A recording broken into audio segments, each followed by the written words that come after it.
I'm Van. I'm Sori. That's Booby. And Vita and Chip.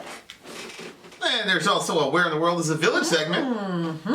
It's not always about our shirts, although if you do want our shirts, check it out, Vin and Sori merch at gmail.com and PayPal. Yeah. But this is the big homie Dan. Yes. And he coaches this team. And his son's on the team. So he's all the way. I wonder if he's like the typical coach with his son that's on the team. Yeah. Or if you keep it fair. I would be such a bad coach. You would. I'd be like, honest to goodness. Get the ball, the dog in. All the time. All the time. You really would be a terrible. If you didn't have your own son on the team, then it would be different. Or even if it was Johan. Dorian. But Dorian, you're always gonna.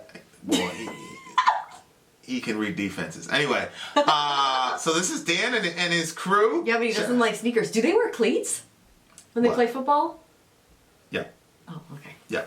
All right. Okay, so there you are. We're in the World's Village. This is Australia, okay? Mm-hmm. Music brought us together, ladies and gentlemen. Mm-hmm. Shout out to the big homie. If you want to see this one in her natural habitat, you can check out My Story Life. We've got a 20 questions interview section, I think. Yeah. The only one left, well, I mean, there's us two left, but and Johan is the last. Is his clipped already? Is Yoshi's done already? No, I haven't even been able to do the interview. I went down there, I'm like, all right, sit in, we're going to do your interview. He's got soup dripping down both pant legs. All right, so Johan's next. If you want to look at wonderful political commentary that will get you angry and upset. Middle America with Vin and Sori. Vin and Sori. Yep. If you're a Trump fan, you're going to be like, yes! It'll be a love-hate relationship with us, that's for sure. That's also where all the firesides are. Mm-hmm. So if you want a notification for Fireside, you gotta subscribe to Middle America Vin and Sori. Okay, Mouth for War, Pantera live. I am very, very excited for this song. It's Pantera, and it's Mouth for War, so it sounds very aggressive, and it's live. So here we are. Go.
so freaking much, man. Their energy, I love them too. Ah! And this is, again, remember we said that when they're live like this, and you have to get the sound right over an open crowd, and it's like the studio version of this must be ridiculous.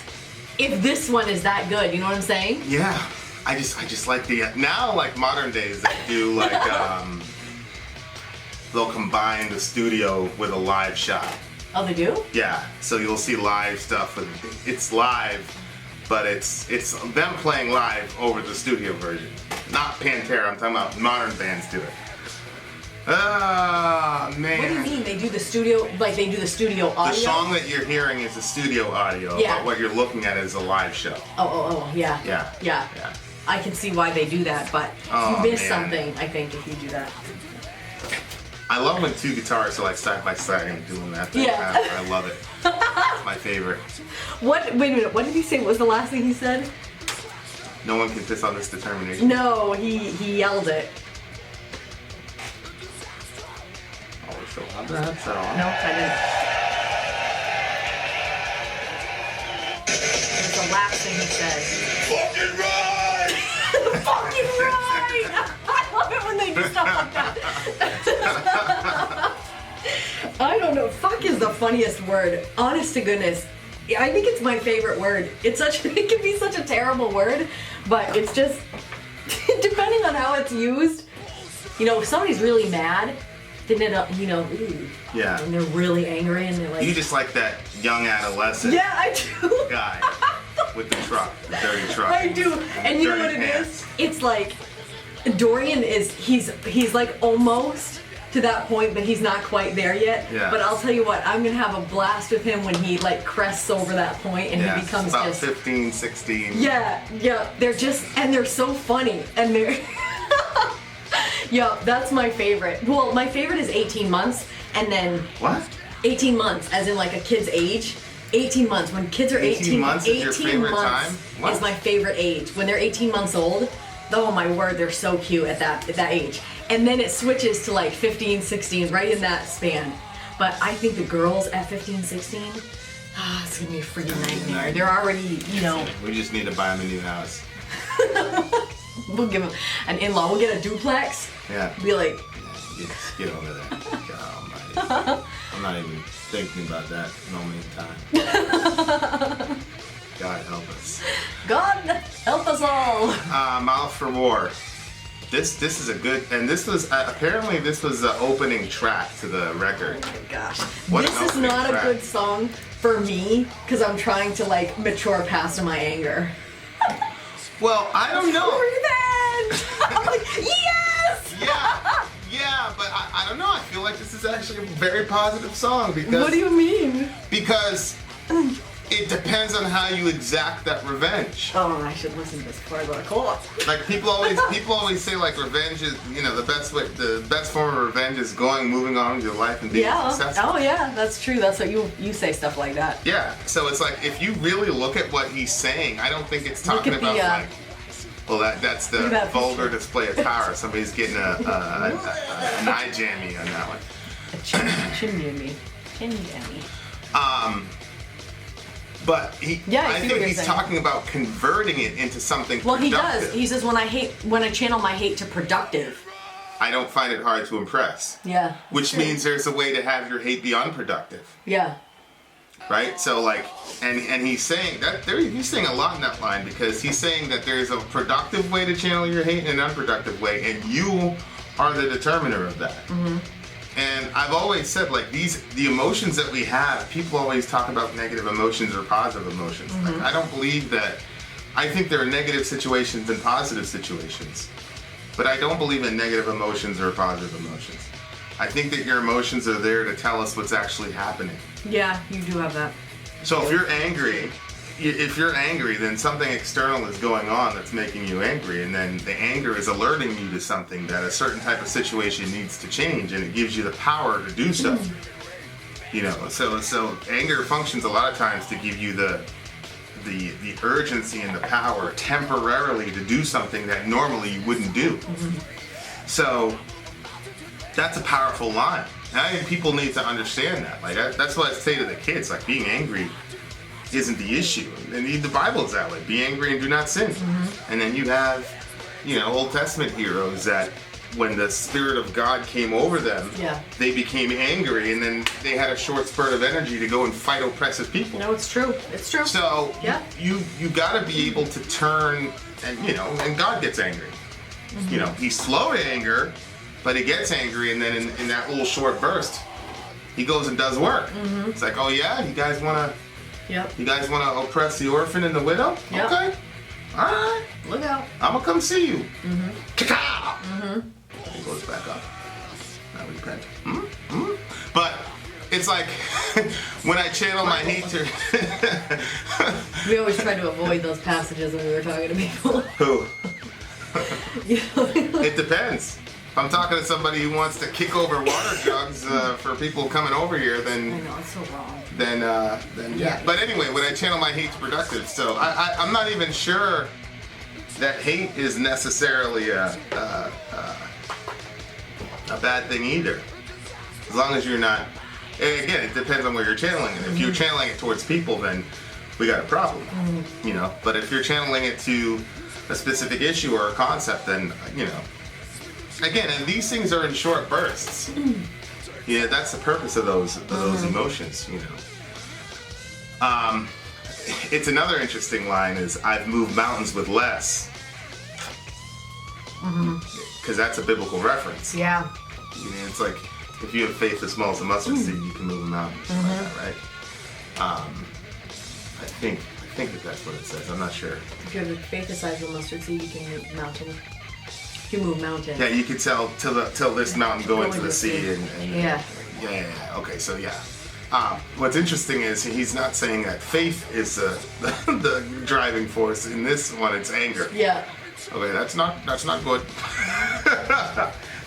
But if you're not a faith-based person, then you gotta have something to move the mountains that are in front of you. Well, yeah, that's what I was thinking. I'm like, well, you still have mountains, and you can still move them. And a lot of times, it's that feeling that fuels it. So, which was what you were just saying, but. Yeah, it's Jesus's way is to do it by faith in God, and Phil's way is to do it with your anger. Yeah. Of course, Jesus' socio-political context. If you did it with anger, you'd get slaughtered. Right. Because the Romans, and that's exactly what happened. They weren't playing. There were elements in Jesus' day where people were mega angry and used that hate to go out and go do jihad, and then they ended up getting them and their wives and kids slaughtered. So there you go. But so that was a very interesting line. I move mountains with less. When I channel my hate to productive, I don't find it hard to impress. There's some people that are like that. When I was a kid, I was like that. When I was angry, it was terrible. Anything, football, taekwondo, whatever it was. If I got mad, there's some people when you play basketball, when you get them angry, they're just terrible. Like, as in their attitude? No. They just can't. They make mistakes. Well. They don't play well. When I get mad, I play very good. But because my older brother used to antagonize, he'd kill me on the court all the time, and he would just antagonize me. So I had to figure out a way to work around it. So wait a minute. Did you used to be like Johan, like emotional about stuff like that? Oh my goodness. What? Oh yeah. Really? Wash all. Oh yeah. Johan is exactly like I was. Exactly like I was with that stuff. If you go on my channel and you watch the hot sauce challenge, you'll see some of that that Johan gets when he gets emotional. It's on there. Yeah. Wash all. Wow. Yeah. So when I used to play, I used to get so mad, and then like I would figure out like, okay, I lost to my brother for the last time in basketball. You know what? I could actually see Johan getting to that point if he could just get past the emotional thing. Yeah, you just gotta channel it. My brother beat me in basketball. I told him this is the last time you're beating me. I figured out that I needed to get a left hand because it was very predictable. Yeah. So I went into my garage and I said, all right, I'm gonna dribble the ball 20,000 times on my left hand. It's so freaking intense, baby. There I was in Florida. It was so freaking hot. It was like coming down, I almost passed out. People would pass out all the time for heat stroke in Florida. They'd have these warnings and Oh, stuff. yeah. We couldn't go to recess and all that. We had to go to the resource room. Yeah. It was no joke. I'd be there. I lost count so many times. I was in there for hours. My mom like, come on to the garage. Come. Oh, yeah. Yeah. You must have been a scary kid, But like, I beat him. because you're so intense. I beat her. I got so angry. And then what? Was he mad that you beat him? Was he surprised? Well, I think we What got in a fight. Because I was absolutely intolerable. happened? Oh my God. See, I was a combination of Johan and Dorian. You know how Dorian is when he starts winning? I was like that, only I was emotional like Johan. So I was like, ah, in your face! Johan does that. Remember when we were doing the game? Yeah. And he kept getting up and getting all in his face? This band would have been very, very helpful. That's wild. This band would have been very helpful to me when I was a kid. Oh. Bones in traction, hands break to hone Does raw Johan know energy. you would like that? I don't know. Maybe. That's probably something important you should know. Yeah, I don't understand bones in traction, hands break to hone raw energy. Is it saying, like, all I pictured was you're snapping somebody's bones and you're like getting It's just that raw energy of he's your just anger. leveling up like a Super Saiyan. Oh, okay. My ears can't hear what you say to me. Like you can't. It's not good. That's like, forget it. I'm not gonna hear. You know. Cause Oh, yeah. You know, it's like Yoshi when he gets mad. Like forget it. Like when he gets to a certain point, like he's unreasonable. Yes. And he doesn't hear you. Were you like that too? Oh yeah. Oh yeah. Gosh, all.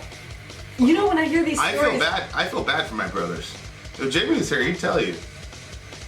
he doesn't say a whole lot like about that. You know what I mean? Yeah, he had a hard time. Like, I don't have a problem saying that my sister did this or my brother did that, Yeah. but like, he doesn't.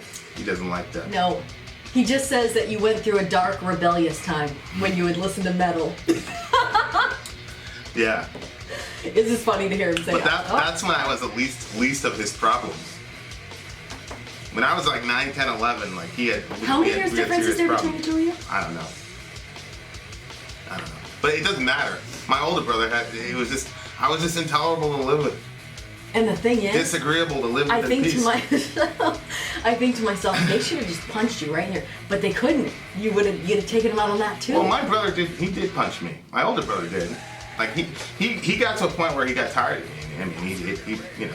He'd go after We'd get like and then my mom would come in and it's when we're 10 and 11 Yeah, it's I know. one thing, but when you're 15 and 18. Oh my gosh, I flipped right out. She would be like, "Stop it, right?" She'd try to like get her tough guy face on, but by that time we were, Oh my word. See, I'm like, obviously, I've only had Selah, and then like now having to haul the kids, and like the boys, they function differently than girls do. Yeah. So like, Dorian and Johan were down in the living room, and then Johan was like walking by.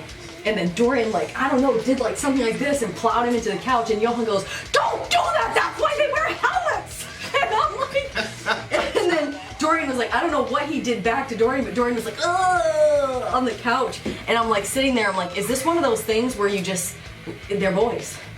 It's not girls. Boys. Like, I'm not gonna see the girls do something like that. Yeah. I'm gonna see Zoe chase Sailor around the table to hug her, and they're gonna get sassy with each other. Yeah. But they're not gonna, so I'm like, yeah. The dude opens, hold your mouth for war. Use it for what it's for. I like that line. Like, don't say nothing to these people. Just chill. Like, that's the best form of warfare. Just hold your tongue. Don't say nothing to nobody. Just go and live your life. Be productive. Speak the truth about me. Determined. well, I think that line also means, and that's big for me because, like everything that's happened over the last few years.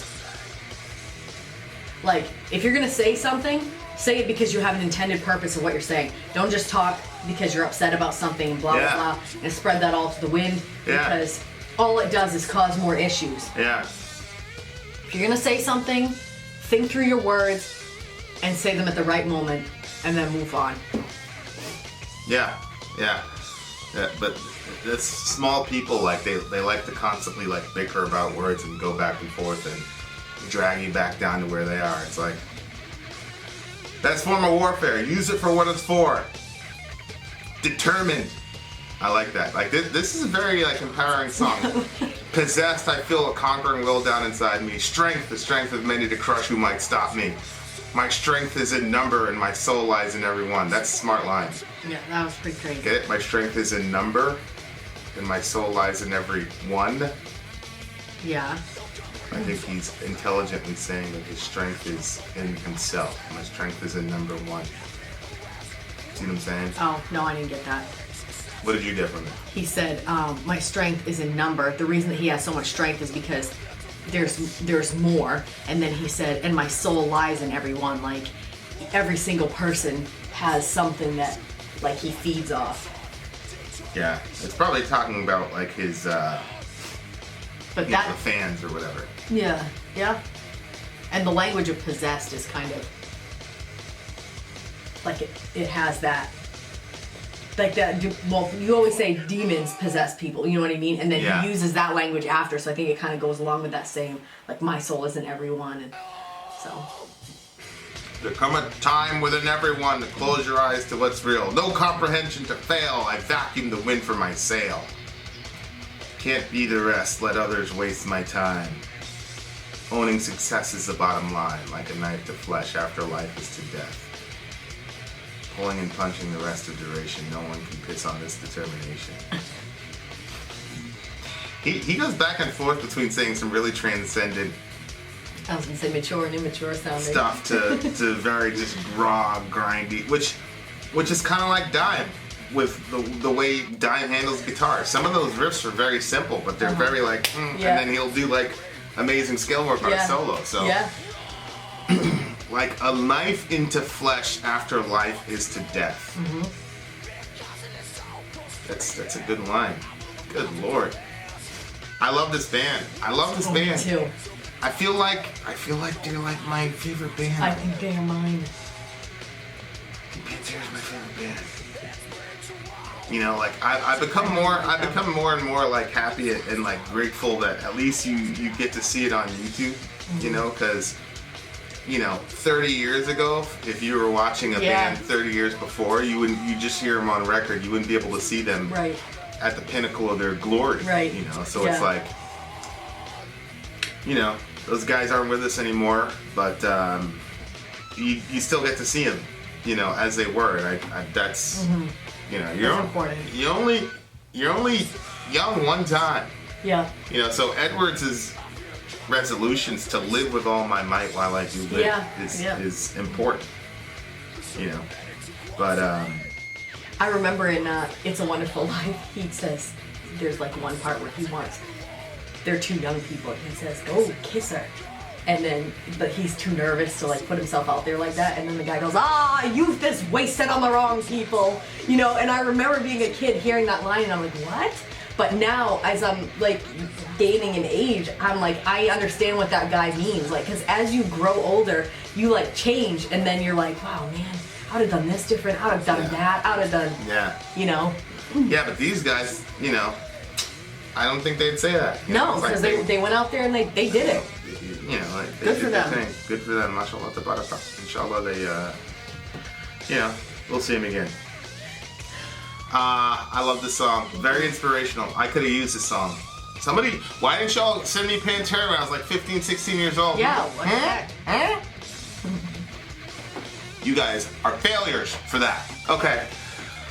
What do you got? What do you give the song? I feel like Pantera always gets a 10 for me. I love them. This is a 10 for me. This is a 10 for me. This is really good. I'm very glad we got the live version of it. Mm-hmm. I'm very glad we got the live version. And you're right, it's a festival, it's outside, so I'm sure like their sound was like ridiculous in the studio. But like 80% Pantera is heavier than 150% of pretty much any other band on the planet. So I don't care. Yep. Mm-hmm. Yep. And I like the ending. What do you mean? Oh, with Phil, with the. Speaking of which, Phil Anselmo, we are coming for you, sir. We will land that interview. 10 for me. Prepare yourself. Prepare yourself. 10 for me. I already said a 10, babe. Vin out. Sorry, out. Gone.